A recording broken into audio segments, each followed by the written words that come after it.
They bulldozed my grandfather's bridge at sunrise without any warning. So I shut down the only road their entire gated neighborhood depends on. I inherited my grandfather's 12-acre parcel just outside the fancy gated community of Willow Creek Estates on a crisp autumn morning 3 years ago. The kind of day when the leaves turn gold and the air smells like wood smoke and possibility. The property had been in our family for nearly 5 decades. A quiet slice of rolling pasture and thick woodland that bordered the manicured perfection of Willow Creek like an uninvited guest at a black tie dinner. At the heart of it all stood the old wooden bridge my grandfather had built back in 1977 with his own calloused hands and stubborn pride. It wasn't some flimsy garden crossing. It was a solid, hand-crafted structure of thick oak beams harvested from the very trees on this land, joined with heavy iron bolts and topped with graceful arched railings that had weathered every storm, flood, and harsh winter since Jimmy Carter was in the White House. That bridge meant everything to me. It wasn't just a way to get from one side of my property to the other. It was the only practical route to my back 40 acres where I kept my workshop, stored my tools, and occasionally parked the old flatbed truck I used for hauling lumber and supplies. Without it, accessing that section of land meant a treacherous half-mile detour through muddy fields and dense underbrush that turned into a swamp every time it rained.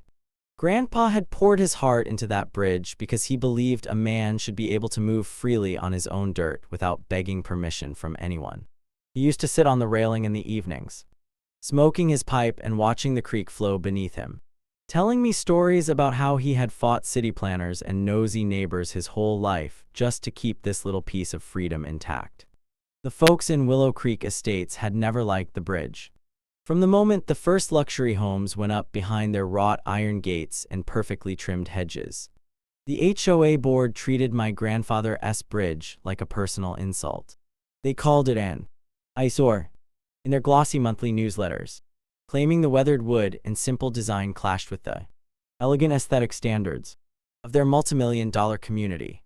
Never mind that the bridge sat entirely on my private land, well outside their legal boundaries, and never once interfered with their precious views or foot traffic. They sent polite but increasingly firm letters over the years, demanding I upgrade it to something more modern or tear it down altogether. I ignored every single one. I paid my own property taxes on time, maintained the bridge with fresh sealant and occasional repairs, and minded my own business. I wasn't part of their homeowners association. I didn't attend their meetings. And I certainly didn't ask for their approval to live on land my family had owned long before their gated paradise even existed. Still, the resentment simmered. During community picnics and holiday light displays, I would occasionally overhear snippets of conversation from residents walking their designer dogs along the creek path on their side of the water. That ugly old thing ruins the whole view. One woman in yoga pants once complained loudly enough for me to hear. The HOA really needs to do something about it. I just smiled and kept walking. I figured as long as I stayed quiet and stayed legal, they would eventually lose interest and move on to some new petty crusade against someone else's mailbox color or lawn height. But I was wrong. That illusion shattered on a random Tuesday morning when the first chainsaw ripped through the pre-dawn quiet like a scream. By the time I stumbled out of bed in my pajamas, heart pounding, and sprinted down the dew-covered path to the creek, half the bridge was already gone. Thick oak beams cracked and splintered under the teeth of industrial saws while a crew of workers in bright safety vests hauled away pieces of my family's history and dumped them unceremoniously into the shallow water below. The sound of splitting wood echoed across the valley like gunshots. And there, standing on the far bank with a clipboard in her manicured hands and a satisfied smirk on her face, was the HOA board president herself, directing the destruction like a general overseeing a battlefield victory. I demanded answers, voice hoarse with shock and rising anger. She barely looked up from her notes. The bridge violated our community aesthetic standards and posed a safety risk to our residents. She said coolly, "We voted unanimously last month. You should have responded to our warnings." I pointed out the obvious, gesturing wildly at the property line markers I knew by heart. The bridge was not on their land. It never had been. It belonged to me. every nail and beam of it. She simply shrugged, her designer sunglasses reflecting the rising sun. Our legal team says adjacency gives us authority. You can rebuild it if you follow our approved designs, after you pay the fine and submit the proper paperwork. By the time the sun had fully cleared the horizon, my grandfather's beloved bridge was reduced to nothing but a pile of jagged rubble and sawdust floating downstream. They even planted bright yellow, "No trespassing, HOA enforced," signs on my side of the creek, as if they now owned the very air I breathed. That was the moment everything changed. The quiet legacy my grandfather left me had been deliberately destroyed without a single warning, without a single conversation, and without a shred of respect. And as I stood there staring at the empty gap where the bridge once stood, the creek rushing mockingly beneath the void, I felt something cold and calculated settle deep in my chest. They had made their move. Now it was my turn. I woke up that Tuesday morning to a sound that didn't belong in the peaceful countryside. The high-pitched scream of multiple chainsaws slicing through thick timber, followed by the heavy rumble of diesel machinery and the sharp crack of wood splintering under brutal force. For a few groggy seconds I lay in bed, blinking at the ceiling, wondering if I was still dreaming. Then reality hit like cold water. I threw on whatever clothes were closest, shoved my feet into muddy boots, and sprinted down the worn dirt path toward the creek, heart hammering against my ribs. The air was still cool with pre-dawn mist, but the noise grew louder and more violent with every step. By the time I reached the edge of the water, the scene in front of me felt like something out of a nightmare. Half of my grandfather's beloved bridge was already gone. Thick oak beams that had stood strong for nearly 50 years were being systematically cut into pieces, the chainsaws biting deep and sending showers of sawdust and wood chips flying into the air. Workers in bright orange safety vests and hard hats moved with practiced efficiency, using ropes and hooks to yank away sections of railing and drop them unceremoniously into the shallow creek below. The water, usually gentle and clear, churned murky with floating debris and broken fragments of history. A large excavator sat idling on the far bank, its metal claw already stained with fresh dirt and splinters from the concrete footings they had torn out. Standing right in the middle of it all, clipboard in one hand and a travel coffee mug in the other, was the president of the Willow Creek HOA, a sharply dressed woman in her late 50s named Margaret Harrington. She wore designer sunglasses even in the dim morning light and gestured commands with the casual authority of someone who believed the world existed to obey her. 2 other board members stood beside her, nodding approvingly as another beam crashed into the creek with a heavy splash. They looked like they were overseeing a routine landscaping project instead of the deliberate destruction of someone else's private property. I shouted across the water, voice cracking with disbelief and rising anger. "What the hell are you doing? Stop this right now." Margaret barely glanced in my direction at first. When she finally did, her expression was one of mild annoyance, as if I were an inconvenient bug that had interrupted her schedule. "This bridge has been a violation of our community aesthetic standards for years," she called back coolly, raising her voice just enough to be heard over the machinery. "It posed a safety risk to our residents who walk the creek path. The board voted unanimously last month to have it removed. You received multiple warnings and failed to respond." I stood there in my pajamas and boots, staring at the growing pile of rubble that used to be my family's bridge, feeling the blood drain from my face. Warnings. I never got any certified letter, any phone call, nothing. And even if I had, this bridge is on my land, not yours. You have no right to touch it. She shrugged, completely unfazed, and took a sip from her coffee mug. Our legal counsel reviewed the situation. Because the bridge is adjacent to our community and visible from our properties, we have the authority to enforce standards that protect property values. You can rebuild it later if you want, but it will have to meet our approved design guidelines and you'll need to pay the $2,500 removal fine first. The casual way she said it, as if tearing down a man's inherited bridge without notice was just another Tuesday chore, made my stomach twist. I watched helplessly as the crew finished cutting the last major support beam. With a final groan of protest, the remaining section of the bridge collapsed into the creek, sending a wave of muddy water splashing against both banks. The workers immediately began loading the broken pieces into a dump truck, treating 50 years of craftsmanship like ordinary trash. By the time the sun had fully risen and painted the sky in soft pinks and oranges, the job was nearly complete. Only jagged concrete footings remained where graceful oak arches once stood. Margaret and her board members turned to leave, satisfied with their morning's work. Before climbing into her sleek Mercedes, she looked back one last time and offered a thin, triumphant smile. "You really should have cooperated earlier. This could have been avoided."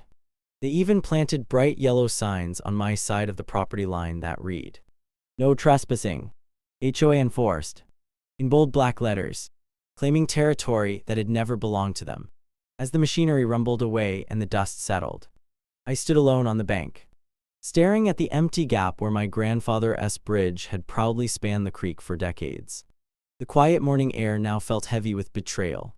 They hadn't just destroyed wood and nails. They had erased a piece of my family's legacy without a single conversation, without a shred of respect, and without any apparent fear of consequences. In that moment, something inside me shifted. The shock gave way to a cold, clear resolve. They had crossed every line imaginable and done it with smug confidence. They thought they could bully a lone landowner into submission. They thought the destruction would be the end of it. They were wrong. That night I sat alone at the old oak kitchen table my grandfather had built with the same hands that raised the bridge. The room lit only by a single hanging bulb and the blue glow of my laptop screen.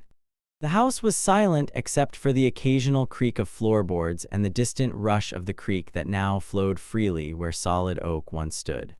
Sleep was impossible. Every time I closed my eyes, I saw the chainsaws biting into those beams, heard the smug tone in Margaret Harrington's voice, and felt the raw violation of watching 50 years of family history reduced to floating splinters in under 3 hours. Anger burned hot in my chest, but beneath it something colder was forming. The need to understand exactly what had just happened and whether I had any real recourse. I spread every document I could find across the table like a general preparing for battle. Yellowed property deeds from 1974. Faded survey maps stamped by the county engineer. Old tax records. Handwritten notes my grandfather had kept in a battered leather folder. And even the thick folder of HOA letters I had saved but never really read. At first it felt hopeless. I wasn't a lawyer. I fixed engines and built furniture for a living, not parse fine print. But as the hours ticked past midnight and into the early morning, one particular survey map kept drawing my eye.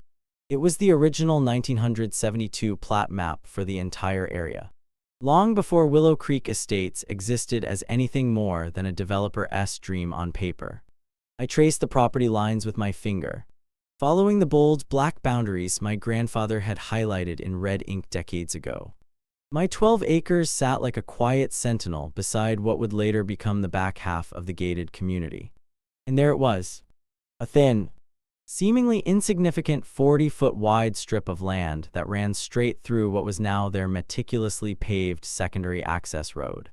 The road that served as the only convenient entrance and exit for nearly 90 luxury homes on the eastern side of Willow Creek. The same road residents used every single day to reach the main highway without fighting traffic on the long county loop. The road their emergency services relied on. Their delivery trucks used. Their kids' school buses traveled. It wasn't an easement granted to the HOA or the developer. According to the deed and the survey, that narrow strip had never left my family's ownership. It had been part of the original purchase in 1974 and had simply been paved over quietly when the subdivision went in during the early 2000s. No one had ever asked permission. No one had ever recorded a formal easement. They had just assumed the quiet landowner on the other side of the creek would never notice or care. My hands started to shake as I cross-referenced the documents. County records online confirmed it.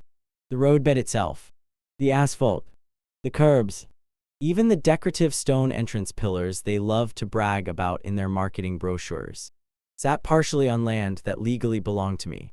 The HOA had treated it as their private thoroughfare for over 20 years, collecting dues from residents while never once offering compensation or acknowledgement. I pulled up old emails and letters from the board. In one from 2018, they had casually mentioned, maintaining our back access road, as if it were theirs by divine right. Another newsletter praised the seamless connectivity of the community without ever admitting the foundation rested on someone else's dirt. The realization hit me like a physical blow. They hadn't just destroyed my bridge out of petty aesthetic snobbery. They had done it with the casual arrogance of people who believed they controlled everything around them, including land that wasn't theirs. For years, they had driven across my property every day, sent their kids to school over it, had their Amazon packages delivered on it, and called emergency services to it, all while sneering at my ugly bridge from the safety of their side of the creek. They thought they were untouchable. They thought their money, their lawyers, and their gated walls made them invincible. I leaned back in the chair, the weight of the discovery settling over me. The anger that had been boiling since dawn didn't disappear. It transformed. It became something sharper, more focused, almost calm. I wasn't powerless. I didn't need to scream or sue immediately. I had something far more effective. Undeniable legal ownership of the single artery that kept their entire back half of the neighborhood breathing. The only road they truly depended on when the main gate got congested or when they wanted the shorter, prettier route home. A slow smile crept across my face for the first time since the chainsaws started. They had taken my bridge without warning, without mercy, and without a second thought. They had assumed I would simply roll over and accept their rules on my own land. Now I knew the truth. They had been driving on my road the entire time. And tomorrow morning, that road was going to close.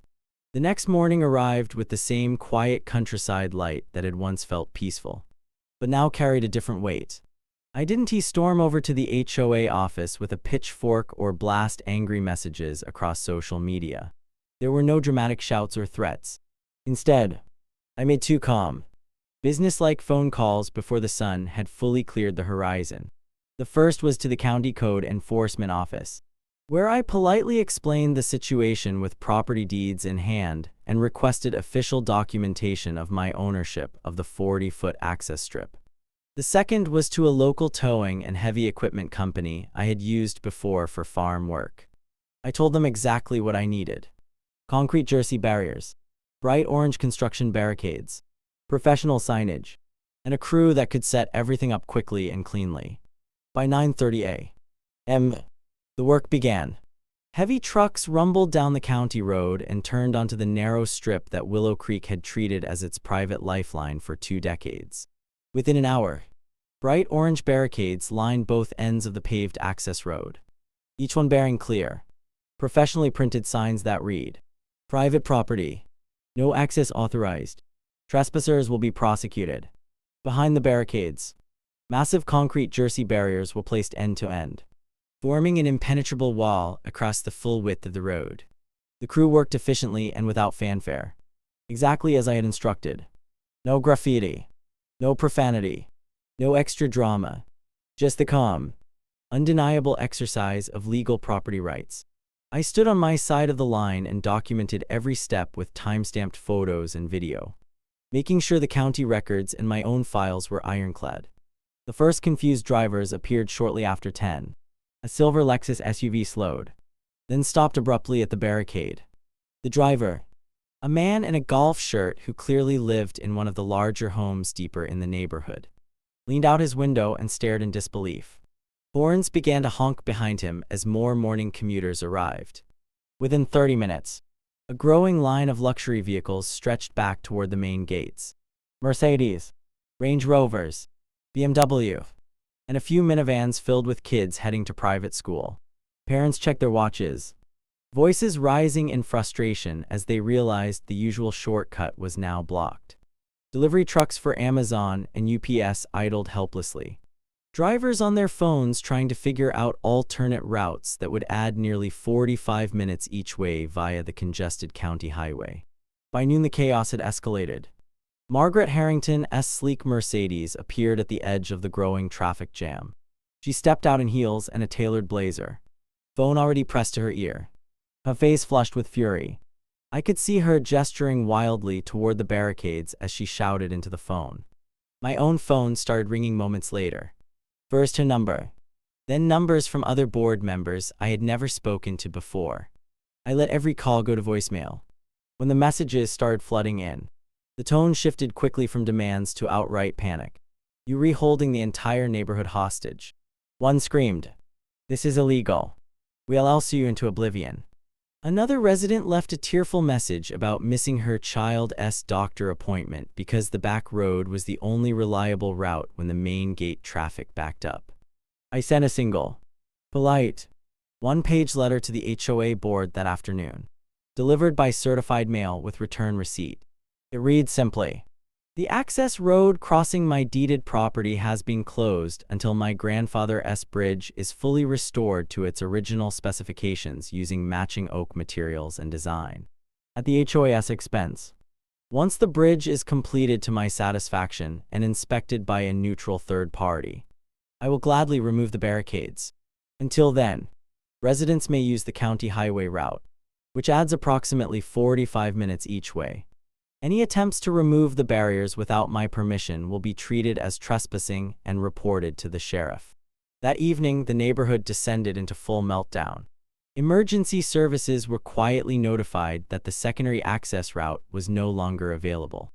Residents posted frantic messages in the community Facebook group, some blaming the board for provoking me, others demanding immediate action.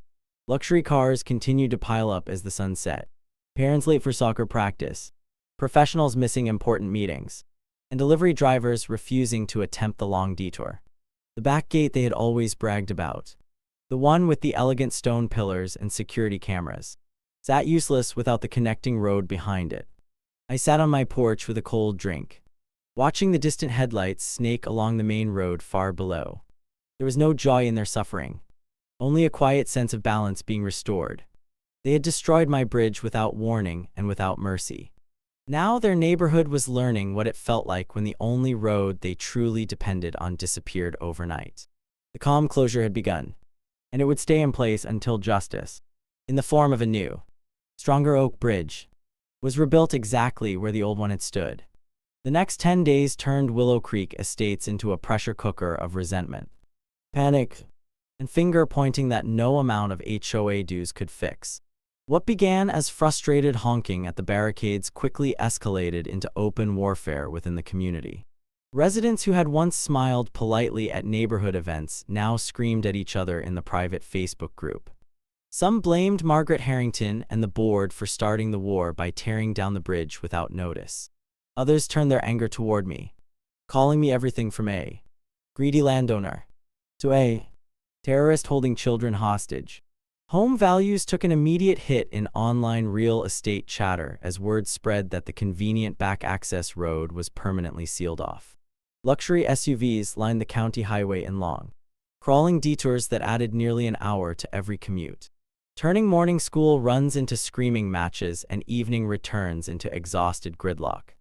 The board held 3 emergency meetings in quick succession, each one leaking details that painted a picture of total chaos. At the first, Margaret reportedly stormed out after residents demanded her resignation for gross negligence and provoking an avoidable disaster. By the second meeting, lawyers were involved, both the HOAS and a few angry homeowners who threatened to sue the board personally for failing to secure proper easements decades earlier. I received daily voicemails that swung wildly between threats of lawsuits and desperate pleas for mercy. One board member even offered to personally pay for a compromise bridge if I would just open the road immediately. I never answered. I simply waited, continuing to document every blocked emergency response time and every resident complaint that reached me through third parties. Some neighbors tried a different approach. A small group of more reasonable residents pooled money and showed up at my gate with a polite proposal to fund the bridge rebuild themselves if the HOA refused. I listened quietly, then reminded them that the responsibility belonged to the people who ordered the original demolition. I wasn't interested in half measures or cheap replacements. The bridge had to be rebuilt exactly as my grandfather had built it. Same oak beams, same arch railings, same handcrafted strength, or the road stayed closed. Word of my conditions spread like wildfire through the neighborhood. On the morning of day 11, the tipping point finally arrived. A convoy of flatbed trucks rolled up to the creek carrying fresh, heavy oak timbers milled to match the original dimensions. Behind them came a crew of skilled carpenters wearing neutral uniforms instead of HOA vests. Margaret Harrington was nowhere in sight. In her place stood the newly elected board president, a quieter man who had apparently won after a brutal internal revolt. Looking pale and defeated, he approached me slowly, hands visible, and spoke in a low voice. "We've accepted full responsibility. The bridge will be rebuilt to your exact specifications at our expense. No fines, no approvals needed from us. Just, please open the road when it's done." I watched carefully as the crew worked. They matched every curve of the original arches, used heavy iron bolts identical to the ones my grandfather had forged himself, and even added a small brass plaque embedded in the railing that read, "Rebuilt in honor of the original craftsmanship. 1977-2026. They made it stronger, wider, and more beautiful than before, with treated lumber that would last another 50 years. I inspected every joint, every railing post, and every footing with a critical eye. When the final bolt was tightened and the last coat of protective sealant applied, I walked across the new bridge myself, feeling the solid oak beneath my boots and the familiar gentle arch that had once carried my grandfather's footsteps. Only then did I personally remove the concrete barriers and orange barricades, one by one, with the same crew that had placed them. As the first cars cautiously rolled across my land again, the new board president walked over. He forced a tight smile and muttered, "Lesson learned." I nodded once, meeting his eyes without anger. Some bridges aren't worth burning, unless you re the one who lit the match in the first place. The neighborhood slowly returned to its normal rhythm, but the atmosphere had changed forever. Residents now drove across the restored bridge with quiet respect instead of entitlement. The HOA newsletter never mentioned the incident again, and Margaret Harrington quietly sold her house and moved away 2 months later. I kept the brass plaque polished and visible, a small, permanent reminder that quiet land ownership sometimes carries more power than gated walls and clipboard warriors. In the end, justice didn't come with shouting or lawsuits. It came with calm documentation, undeniable deeds, and the simple truth that no amount of HOA rules can override the land beneath your feet. My grandfather's bridge stood once more, stronger than ever, spanning the creek like it always had. And every time I crossed it to reach my workshop, I smiled at the sweet, silent victory of a man who refused to let bullies rewrite the map of his own property. Some lessons, it turns out, are best taught by simply closing the only road home.